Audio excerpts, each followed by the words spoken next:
भैया हम सिंगर अनिल दिलभर आप सभी लोगों का गोड़ छू के गोड़ लग रहे हैं। जो भी हमारे बहुत लोग प्यार द्वारा आशीर्वाद बहुत अच्छे दिए सभी लोग। तो हमारे जो है शिल्पी राज के साथ मैं गाना लेके बहुत जल्द आने वाला हूँ। तो जैसे हमारे छठ गीत के बहुत आप लोग प्यार द्वारा आशीर्वाद दिए वैसे ही बनैले रहिए। जो आप लोग के बीच में लाइव आया हूँ अपना सुर और गला और सभी आप लोग का प्यार है तो बहुत कुछ मुझे है।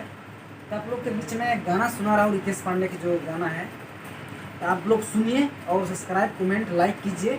और ये गाना हमारे राज प्रेमी ऑफिशियल का सब्सक्राइब कीजिए कमेंट कीजिए। जो राज प्रेमी ऑफिशियल से मेरा ये गाना है जो रिलीज होगा, तो आप सभी लोग सुनिए। और बहुत मुझे आप लोग का दुआ से मुझे बहुत खुशी होता है। आप लोग दुआ जिससे बरसाएं वैसी बरसैले रहिए। आप लोग के बीच में गाना सुना रहा हूँ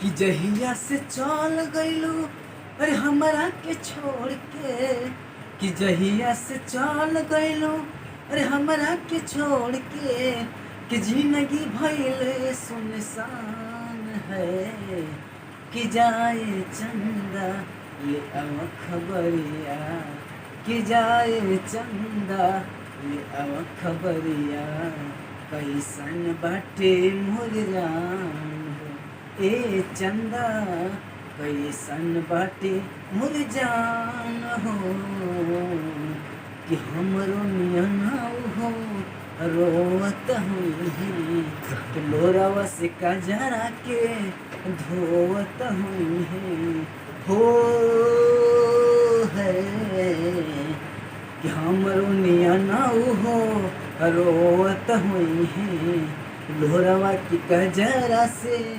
धोवत हुई है। अब तो हमारे बिना रहलो न जाता, कि जिंदगी भइल सुनसान है, कि जाए चंदा ये अब खबरिया, कैसन बाटे मोर जान हो ए चंदा, कैसन बाटे मोर जान हो। चलिए लव यू। आप लोग बहुत मुझे पसंद करते हैं, वो कारण से मुझे लाइव आया आप लोग का बीच में भेजा रहा हूँ। चलिए शेयर कीजिए लाइक कमेंट हमारे राज प्रेमी ऑफिशियल का। चलिए लव यू, जय हिंद जय भोजपुरी।